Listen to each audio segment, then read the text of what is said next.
Halo teman-teman, selamat datang di Bongkar Film. Di video kali ini kita akan membahas sebuah film animasi yang berjudul Ronald the Barbarian. Film ini sendiri dirilis pada tahun 2011 yang lalu. Mungkin ada dari teman-teman yang sudah pernah menontonnya. Jadi tidak ada salahnya kita kembali bernostalgia pada film ini. Film bercerita tentang seorang pria bernama Ronald yang berasal dari suku Barbarian, di mana dia harus berjuang mengalahkan penyihir yang sangat jahat demi menyelamatkan semua anggota sukunya yang sedang diculik. Bagaimana keseruannya? Baiklah, tanpa berlama-lama lagi, mari kita mulai ceritanya.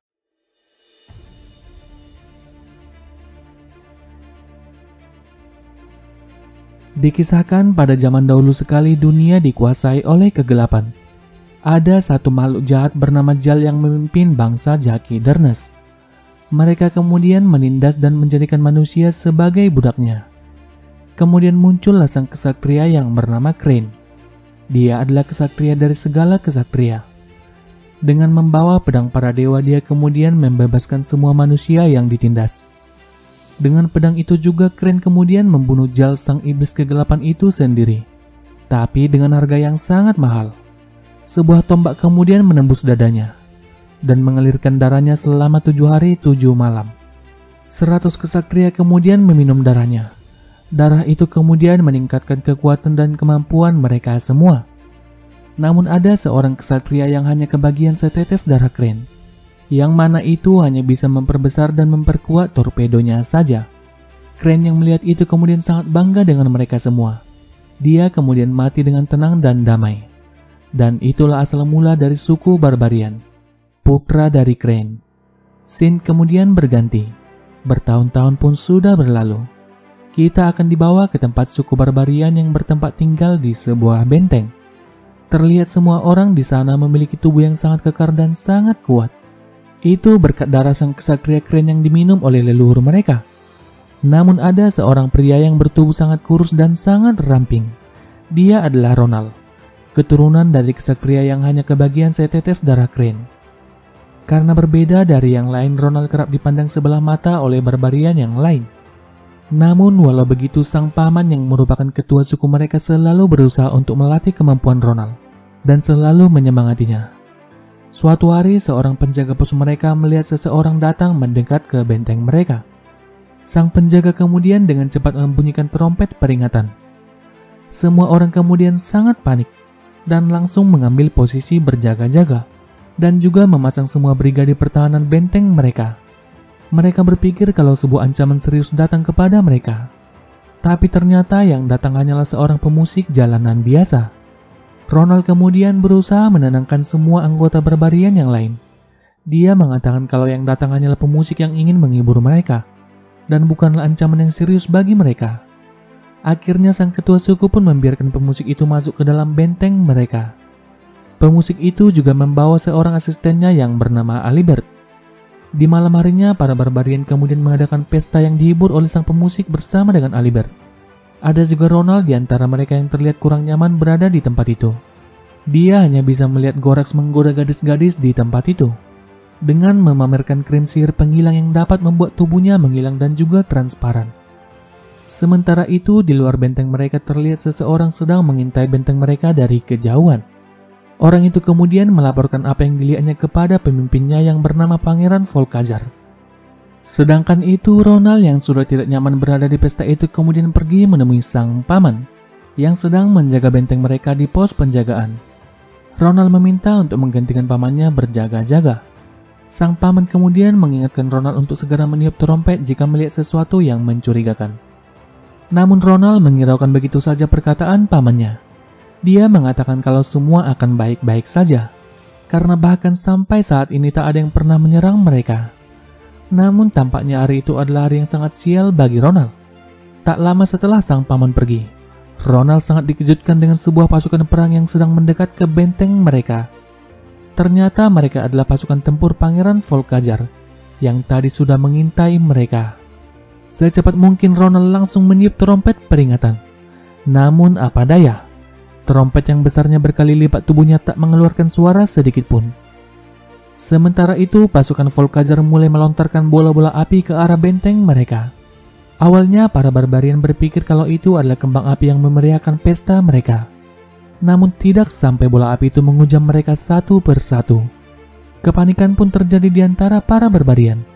Secepat mungkin mereka berusaha memasang brigade pertahanan benteng mereka. Namun semuanya sudah terlambat. Volkajar beserta pasukannya berhasil menerobos masuk ke dalam benteng mereka. Pos penjagaan mereka juga sudah hancur dan menjatuhkan Ronald beserta dengan trompet raksasanya. Yang kemudian trompet itu jatuh tepat kepada Alibert. Para prajurit Volkajar kemudian mulai menangkap satu persatu barbarian yang ada di tempat itu. Sang paman kemudian mencoba menyelamatkan Ronald yang ingin ditangkap. Dia juga berusaha melawan para prajurit Volkajar yang ingin menangkap mereka. Namun sayangnya banyaknya pasukan Volkajar berhasil mengepung mereka. Sampai kemudian Volkajar pun muncul di tempat itu. Namun sang paman tidak menyerah begitu saja. Dengan semangat berapi-api dia langsung menyerang Volkajar dengan pedangnya. Namun pedangnya malah patah berkeping-keping saat mengenai baju jirah Volkajar. Sang paman pun tidak bisa berbuat apa-apa lagi. Dan seketika saja dia langsung dibunuh oleh Volkajar. Tepat di depan mata Ronald yang tidak bisa berbuat apa-apa. Mereka semua kemudian dimasukkan ke dalam kereta dan hendak dibawa pergi ke suatu tempat. Namun saat akan dibawa, tubuh ramping Ronald ternyata tak dapat diborgol. Prajurit Volkajar kemudian berpikir kalau Ronald bukanlah seorang barbarian. Dia kemudian tak ikut dibawa dan hendak dibunuh di tempat itu. Sementara itu para barbarian lainnya mulai dibawa pergi dari tempat itu. Sedangkan Ronald hanya bisa berserah diri pada prajurit Volkajar yang akan mengeksekusi dirinya. Tapi ternyata keberuntungan masih berpihak kepada Ronald. Trompet raksasa itu terjatuh tepat menimpa sang prajurit dan membuatnya tewas seketika. Dan Alibert juga ternyata masih hidup, yang tadi berada di dalam trompet itu. Ronald sangat lemas tak berdaya melihat semua anggota sukunya yang sudah dibawa pergi. Sang paman yang ternyata masih hidup dan sudah sekarat kemudian memanggil dirinya. Di saat-saat terakhirnya sang paman meminta Ronald untuk berjanji menyelamatkan semua teman-temannya. Dia memerintahkan Ronald pergi ke utara untuk bertemu dengan Oracle, seorang penyihir yang dapat membantu dirinya. Dan setelah mengatakan itu, sang paman pun betul-betul tewas di hadapan Ronald. Dari reruntuhan benteng mereka, Ronald menemukan krim tak terlihat yang dipakai Gorax di malam sebelumnya. Ronald kemudian bersiap-siap pergi ke utara seperti yang dikatakan oleh pamannya. Namun Alibert yang masih berada di situ meminta untuk ikut bersama Ronald. Dan setelah saling berkenalan, mereka kemudian memulai perjalanan bersama-sama. Berbagai medan yang cukup sulit mereka lewati bersama. Hingga sampailah mereka di utara, tempat di mana Oracle berada. Setelah bertemu dengan Oracle, Ronald kemudian memperkenalkan dirinya dan dari mana dia berasal. Oracle kemudian menjelaskan kepada mereka siapa Volkajar, orang yang sudah menyerang mereka. Dia mengatakan kalau Volkajar adalah penyihir jahat yang dilindungi oleh kekuatan jahat bangsa Jaki Darkness, yang dulu sudah dikalahkan oleh Crane, sang kesatria bangsa barbarian. Oracle menjelaskan kalau baju jirah sihir yang dipakai oleh Volkajar tak dapat ditembus oleh benda apapun. Namun hanya ada satu benda yang dapat melukainya, yaitu pedang mahkota suci. Ronald yang mendengar itu malah mengatakan kalau pedang itu hanyalah cerita mitos belaka, karena pedang itu bahkan tak pernah ditemukan oleh siapapun. Mendengar perkataan Ronald membuat Oracle sangat marah dan berusaha memperingatkannya kalau cara satu-satunya menyelamatkan anggota sukunya hanya dengan menggunakan pedang itu. Scene kemudian berganti. Terlihat para barbarian yang sudah ditangkap dibawa ke sebuah kuil. Ternyata Volkajar berencana membangkitkan kembali Iblis Jal dengan mengorbankan semua darah barbarian yang berasal dari sang kesatria Crane. Untuk menjalankan rencananya, Volkajar dibantu oleh seorang penyihir yang bernama Gur Ajul. Tapi ternyata sang iblis masih belum bisa dibangkitkan karena masih ada satu dari barbarian yang belum mereka tangkap, yang tak lain itu adalah Ronald. Hal itu kemudian membuat Volkajar sangat marah dan langsung memerintahkan prajuritnya untuk segera mencari dan menangkap Ronald. Scene kemudian berganti. Ronald dan Alibert kembali melanjutkan perjalanannya untuk mencari pedang Crane sesuai dengan petunjuk yang diberikan oleh Oracle. Namun di perjalanan mereka selalu bertengkar karena Alibert selalu bernyanyi dan mengganggu konsentrasi Ronald. Tapi ternyata di dalam nyanyian Alibert, Ronald mendapatkan petunjuk baru. Kalau di kerajaan para elf terdapat sebuah buku petunjuk yang mengetahui di mana pedang Crane berada. Namun di perjalanan mereka tiba-tiba bertemu dengan seorang wanita yang baru saja membantai beberapa orang. wanita itu juga menyerang mereka berdua dan hendak menghabisi Ronald. Tapi setelah melihat Ronald yang berderai air mata, wanita itu pun berubah pikiran dan membiarkan mereka berdua untuk pergi dari tempat itu. Alibert kemudian membujuk Ronald untuk mengajak wanita itu ikut bersama mereka. Tapi Ronald awalnya menolak usulan itu. Dia berpikir kalau wanita itu adalah seorang psikopat gila. Namun secara tak sengaja wanita itu mendengar kalau Ronald berasal dari Barbarian. Dan secara mengejutkan dia setuju untuk ikut bersama dengan mereka. Wanita itu kemudian memperkenalkan dirinya yang bernama Jandra, dan dia sendiri berasal dari suku Skolmornes. Setelah itu Jandra kemudian membawa mereka ke sebuah kota yang tak jauh dari tempat mereka berada, untuk mencari orang yang dapat memandu mereka menuju kerajaan elf. Tak lama kemudian mereka pun sampai di kota itu. Mereka kemudian masuk ke dalam sebuah bar di kota itu, dan akhirnya bertemu dengan seorang pemandu jalan yang bernama Elric. Elric sendiri adalah seorang elf buangan. Setelah melihat Ronald, tanpa pikir panjang Elric langsung setuju untuk ikut bersama dengan mereka. Namun saat akan pergi dari tempat itu, para pasukan Volkazar berhasil menemukan mereka dan ingin menangkap Ronald. Dengan sigap Jandra kemudian mengadang mereka dan secara tak sengaja membuat tempat itu terbakar. Akhirnya mereka pun berhasil meloloskan diri. Singkat cerita, Elric kemudian berhasil membawa mereka menuju gerbang masuk kerajaan elf. Perlahan-lahan gerbang masuk kerajaan itu pun mulai terbuka dan seakan-akan memberi mereka jalan untuk masuk. Namun Elric mengatakan kalau orang yang dianggap layaklah yang diizinkan untuk masuk. Jika tidak, maka dinding gerbang itu akan tertutup dan menghancurkan mereka semua. Mendengar itu, Ronald menjadi sangat takut dan membuat berbagai alasan. Dengan egonya, dia akhirnya berhasil memaksa mereka untuk mencari jalan lain masuk ke tempat itu. Namun tiba-tiba tanah yang mereka injak seolah-olah tak menerima mereka dan mulai bergerak hingga melempar mereka masuk ke dalam jalur di dalam gerbang. Yang lebih mengejutkan lagi, dinding-dinding gerbang itu pun mulai menutup dan hendak menghancurkan mereka semua. Sekuat tenaga mereka berlari menyelamatkan diri dan akhirnya berhasil lolos dan masuk ke dalam kerajaan elf.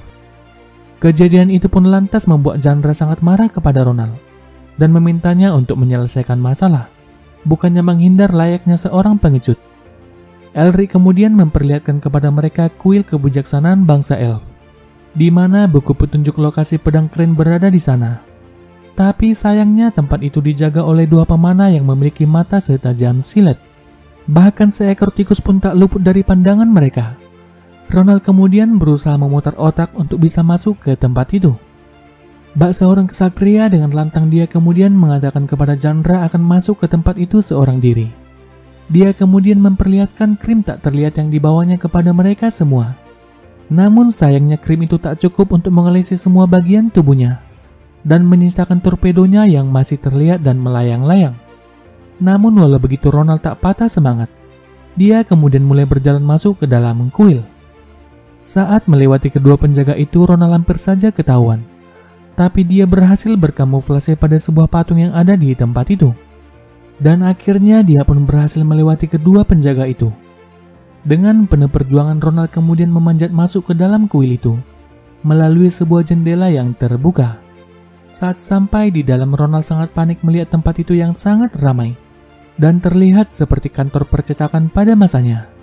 Akhirnya Ronald pun sampai di puncak kuil itu dan menemukan bukunya. Dia kemudian merobek selembar dari buku itu yang berisi petunjuk keberadaan pedang Crane. Namun sialnya dia malah terjatuh dari atap saat akan kembali dan membuat kekacauan di tempat itu. Orang-orang di tempat itu pun mulai memburu Ronald dan berpikir kalau torpedonya adalah seekor tikus. Namun lagi-lagi Ronald bisa meloloskan diri dan kembali kepada teman-temannya.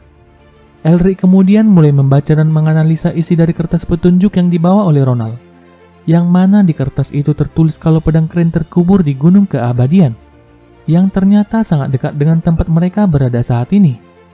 Sementara itu Jandra pun mulai terbuka dan berbaikan dengan Ronald. Itu dikarenakan dia melihat perjuangan Ronald saat masuk ke dalam kuil itu sendirian. Jandra pun mulai menceritakan asal-usulnya kepada Ronald. Dia mengatakan kalau tradisi mereka sendiri mengharuskan dirinya boleh menikah hanya dengan orang yang bisa mengalahkannya. Banyak pria yang berusaha mengalahkan Jandra, namun dia selalu memenangkan pertarungan dan bahkan membuatnya semakin bertambah kuat. Dia kemudian hanya bisa melihat teman-temannya satu persatu mendapatkan pasangan. Dan kini hanya menyisakan dirinya seorang diri. Para petinggi suku kemudian memerintahkan Chandra untuk berpetualang mencari orang yang bisa mengalahkannya dan nantinya menjadi suaminya. Karena itulah dia kemudian ikut bersama dengan Ronald. Dia mendengar kabar angin kalau suku Barbarian adalah pejuang yang sangat tangguh. Dia berharap dapat bertemu dengan seorang Barbarian yang dapat mengalahkan dirinya. Namun saat asik bercerita, tiba-tiba mereka mendengar suara yang mencurigakan. Dan tiba-tiba seekor burung besar yang dikendalikan oleh prajurit Volkazar pun muncul di tempat itu, yang kemudian langsung menculik Elric. Mereka juga berhasil menangkap dan membawa Chandra dari tempat itu. Sementara Ronald dan Alibert yang tersisa berusaha melarikan diri. Mereka kemudian masuk ke dalam sebuah tempat di hutan itu, yang tak bisa dimasuki oleh burung-burung raksasa itu. Setelah itu, Ronald kemudian hanya bisa melihat Chandra yang dibawa pergi oleh mereka. Namun masalah tak sampai di situ. Sialnya mereka terkena jebakan yang terpasang di hutan itu. Dan tiba-tiba sekelompok wanita seksi berbikini pantai menghadang mereka. Ternyata mereka adalah para wanita dari suku Amazon. Bukannya ketakutan, Alibert malah kesenangan ditangkap oleh mereka. Mereka berdua kemudian digotong menuju tempat tinggal suku Amazon. Ronald sangat keheranan melihat tempat itu yang dipenuhi oleh wanita, tanpa ada pria seorang pun. Mereka kemudian dibawa menghadap kepada sang ketua suku Amazon. Namun anehnya mereka berdua malah dianggap wanita oleh mereka semua. Begitu juga dengan sang ketua suku. Alibert kemudian menjelaskan kepada mereka semua kalau dia dan Ronald adalah pria. Mendengar kata itu, mereka semua kemudian sangat terkejut. Dan tiba-tiba sang ketua suku dan wanita Amazon lainnya langsung menyembah mereka berdua. Sang ketua suku mengatakan kalau dewa telah mengabulkan doa mereka untuk mengirimkan pria kepada mereka. Dengan begitu, para suku Amazon akhirnya dapat meneruskan generasi mereka. Sang ketua suku kemudian memerintahkan anggotanya untuk segera membawa Ronald dan Alibert ke dalam kamar perjodohan suci. Hal itu kemudian membuat Ronald sangat panik, namun tidak dengan Alibert yang sangat kegirangan. Sang ketua suku kemudian memerintahkan anggotanya untuk memakai si ramping Ronald terlebih dahulu dan menyimpan Alibert untuk dipakai keesokan harinya. Scene kemudian berganti. Chandra yang tadi sudah ditangkap kemudian dibawa ke hadapan Volkazar. Namun secara mengejutkan, Volkazar mengetahui kalau Chandra berasal dari suku Skolmornes. Chandra kemudian berusaha melawan dan berhasil melepaskan diri. Pertarungan pun terjadi di antara dirinya dan Volkazar. Namun sayangnya lagi-lagi senjata yang digunakan Chandra tak mampu menembus baju jirah Volkazar. Chandra pun akhirnya berhasil dikalahkan dan kemudian hendak dibunuh. Namun tiba-tiba Volkazar mengurungkan niatnya untuk membunuh Chandra. Ternyata dia sudah mengetahui peraturan dari suku Skolmornes. Dengan liciknya Volkazar kemudian meminta Chandra untuk patuh kepadanya. Chandra yang tersadar akan hal itu kemudian tak bisa berbuat apa-apa. Sementara itu di tempat lain, para wanita suku Amazon sedang melangsungkan ritual sucinya bersama dengan Ronald. Setelah selesai dengan ritualnya, mereka kemudian mengembalikan Ronald ke dalam kamarnya. Ronald kemudian mengajak Alibert untuk segera pergi dari tempat itu dan segera mencari pedang sucinya untuk menyelamatkan Chandra yang sedang dalam bahaya. Namun Alibert malah menolak untuk pergi dan memilih untuk menunggu waktunya dipakai oleh para wanita Amazon. Hal itu kemudian membuat Ronald sangat kesal dan kemudian pergi meninggalkan dirinya. Tak lama setelah kepergian Ronald, Alibert pun mulai berpikir ulang dan menyesal atas apa yang sudah dilakukannya kepada Ronald. Dia kemudian berniat untuk menyusul Ronald. Namun tiba-tiba sang ketua suku Amazon mendatanginya dan ingin mengajarnya di atas ranjang. Alibert kemudian berusaha menolak godaan sang ketua suku dan kemudian langsung pergi melarikan diri. Dia kemudian bersembunyi dari wanita-wanita Amazon yang mengejarnya. Namun secara kebetulan dia malah bertemu kembali dengan Elric. Mereka pun pergi menyusul Ronald bersama-sama. Sedangkan di tempat yang berbeda, Ronald akhirnya sampai di Gunung Keabadian. Dia kemudian masuk ke dalam sebuah makam para barbarian terdahulu yang ada di dalam gunung itu. Dan akhirnya dia pun menemukan pedang yang dicarinya bersama dengan jasad keren yang sedang memegangnya. Ronald lantas mengambil pedang itu tanpa ada masalah. Dia yang merasa bangga mendapatkannya kemudian mulai memainkan pedang itu. Namun pedang itu malah terlempar dan terlepas darinya. Dan tiba-tiba Chandra pun muncul di tempat itu dan kemudian langsung mengambil pedangnya. Sesaat kemudian Volkazar juga sampai di tempat itu dan secara mengejutkan Chandra memberikan pedangnya kepada Volkazar. Hal itu kemudian sangat mengejutkan Ronald. Dia pun akhirnya ditangkap dan dibawa pergi. Sedangkan Alibert dan Elric yang baru sampai di tempat itu hanya bisa melihat Ronald yang dibawa pergi dari kejauhan. Singkat cerita, Ronald akhirnya sampai di kuil di mana semua teman-temannya ditahan. Sang penyihir kemudian mengambil sedikit darah Ronald dan menggabungkannya dengan darah barbarian lainnya. Sementara itu, Alibert dan Elric juga sampai di kuil itu. Mereka kemudian menyamar sebagai prajurit masuk ke dalam kuil itu.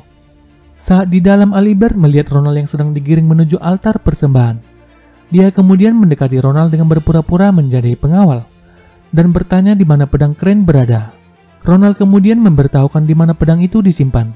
Setelah itu, Alibert lalu pergi mencarinya. Namun ada pengawal yang sedang menjaga pedang itu. Tapi Alibert dengan tingkah konyolnya dapat mengelabui kedua penjaga itu. Sementara Ronald dan para barbarian lainnya sudah sampai di altar persembahan, dan ritualnya pun segera dimulai. Sesaat kemudian Alibert juga sampai di tempat itu. Dia kemudian langsung melepaskan Ronald dan memberikan pedang itu kepadanya. Namun seorang pengawal melihat apa yang sedang mereka lakukan. Ronald kemudian mencoba melawan penjaga itu dengan pedang sucinya. Namun yang terjadi, secara tak sengaja Ronald berhasil membebaskan semua teman-temannya.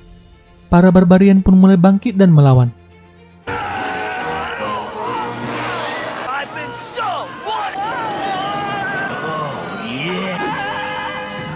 Volkajar yang melihat kekacauan itu kemudian memerintahkan Jandra untuk membunuh para barbarian. Ronald yang melihat itu berusaha menghadang Jandra, dan mereka pun saling bertarung. Namun apa daya, Ronald bukanlah tandingan bagi Jandra. Ronald yang tak bisa berbuat apa-apa lagi kemudian berusaha membujuk Jandra untuk berbuat baik dan meninggalkan tradisi konyolnya, bukannya malah membunuh orang yang sudah mencintainya. Sementara itu, Volkajar sudah berhasil melakukan ritualnya dengan meminum darah barbarian yang sudah dia kumpulkan. Dan tiba-tiba sesuatu pun terjadi. Dia kemudian berubah menjadi monster iblis raksasa dan mulai menyerang mereka semua yang ada di tempat itu. Kini senjata apapun tak bisa mengenainya. Tapi Alibert melihat suatu perisai di tengkorak monster itu. Dia kemudian memberitahukan kepada Ronald kalau itu adalah kelemahannya, sesuai dengan lagu-lagu tentang Crane yang sering dia nyanyikan. Dengan gagah berani, Ronald kemudian menunggangi seekor burung raksasa dan mengincar tengkorak monster iblis itu. Dan akhirnya dengan bersusah payah dia pun berhasil mendarat di tengkorak monster itu. Tapi sayangnya pedangnya malah terjatuh. Dan tiba-tiba Jandra pun muncul dan langsung menangkapnya. Monster itu kemudian meminta Jandra untuk segera membunuh Ronald. Tapi Jandra kini sudah berubah pikiran dan tidak memperdulikan tradisinya lagi. Dia malah berbalik menyerang monster itu. Namun sayangnya dia malah ditangkap dan hendak diremas sampai mati. Tapi Ronald yang melihat itu tak tinggal diam. Dia kemudian mulai memanjat monster itu. Begitu juga dengan barbarian yang lain tak mau hanya menonton dan berdiam diri. Mereka mulai bersatu dan membantu Ronald melawannya. Dengan bantuan teman-temannya, Ronald kemudian berhasil mencapai kepala monster itu. Dia kemudian mencabut perisainya dan langsung menikamkan pedangnya. Dan tiba-tiba monster itu pun hancur dan menghilang seketika. Namun harga yang dibayar oleh Ronald sangatlah mahal. Jandra dan barbarian lainnya mendapati Ronald yang tak bisa terbangun. Mereka pun sangat bersedih dan memberikan penghormatan terakhirnya kepada Ronald. Tapi sesaat kemudian, Ronald ternyata masih hidup karena dia hanya tak sadarkan diri. Mereka pun sangat senang dan akhirnya kembali ke benteng tempat tinggal mereka. Di tempat itu mereka pun mengadakan pesta untuk merayakannya. Akhirnya para barbarian yang lain tak lagi memandang remeh kepada Ronald. Dan film pun berakhir. Oke teman-teman, demikian alur cerita dari film Ronald the Barbarian. Ada sedikit pelajaran yang bisa kita ambil dari film ini. Kita tidak sepantasnya menganggap remeh dan rendah orang lain karena kekurangan yang mereka miliki. Seperti Ronald yang berbeda dari teman-temannya, karena dia memiliki tubuh yang sangat kurus dan sangat ramping. Tapi walau begitu, tekad kuat dan besarnya perjuangan Ronald ternyata sebanding dengan torpedonya. Baiklah teman-teman, sampai di sini video kita kali ini.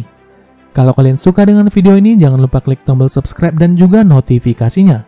Saya pamit dan sampai jumpa di video selanjutnya.